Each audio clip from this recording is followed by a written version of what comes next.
আধিপত্য বিস্তারকে কেন্দ্র করে রণক্ষেত্র সুনামগঞ্জের ঠাকুরভোগ গ্রাম। দুই গ্রুপের সংঘর্ষে আহত হয়েছেন অর্ধশতাধিক।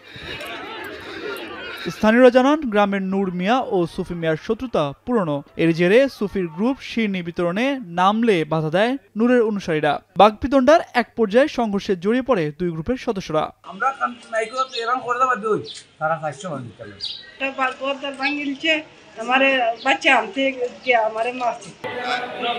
খবর পেয়ে ঘটনাস্থলে পৌঁছে পরিস্থিতি নিয়ন্ত্রণে আনে শান্তিগঞ্জ থানা পুলিশের দুটি দল। আওয়ামী লীগ বিএনপির বিষয় না, বিষয় হলো গ্রামের ঘটনাটা যে সিন্নি বিতরণ নিয়ে বৃষ্টি হয় না, বৃষ্টি উপলক্ষে এক পার্টি কালকে সিন্নি বিতরণ করছে, এক পার্টি আছে সিন্নি বিতরণের কথা।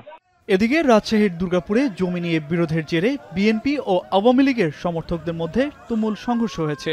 এতে ঘটনাস্থলেই প্রাণ হারান এক নারী, আহত হয়েছেন বেশ কয়েকজন। আহতদের তাৎক্ষণিকভাবে উদ্ধার করে দুর্গাপুর উপজেলা স্বাস্থ্য কমপ্লেক্সে পাঠানো হয়। পরিস্থিতি নিয়ন্ত্রণে রাখতে আইন শৃঙ্খলা বাহিনীর অতিরিক্ত সদস্য মোতায়েন করা হয়েছে বলছে পুলিশ। এখন পরিস্থিতি স্বাভাবিক, অতিরিক্ত পুলিশ মোতায়েন করা হয়েছে। পক্ষে বাগামারিতে একজন নিহত খবর পাওয়া গেছে। আমাদের অভিযান চলমান আছে, যারা জড়িত তাদেরকে গ্রেফতার করা। অন্যদিকে শেরপুরের হরিণধরা উচ্চ বিদ্যালয়ের ম্যানেজিং কমিটি ঘিরে দুই পক্ষের সংঘর্ষে নিহত হয়েছেন একজন। এ ঘটনায় 5 জনকে আটক করেছে সদর থানা পুলিশ। তামজিদ মির্জা, এখন।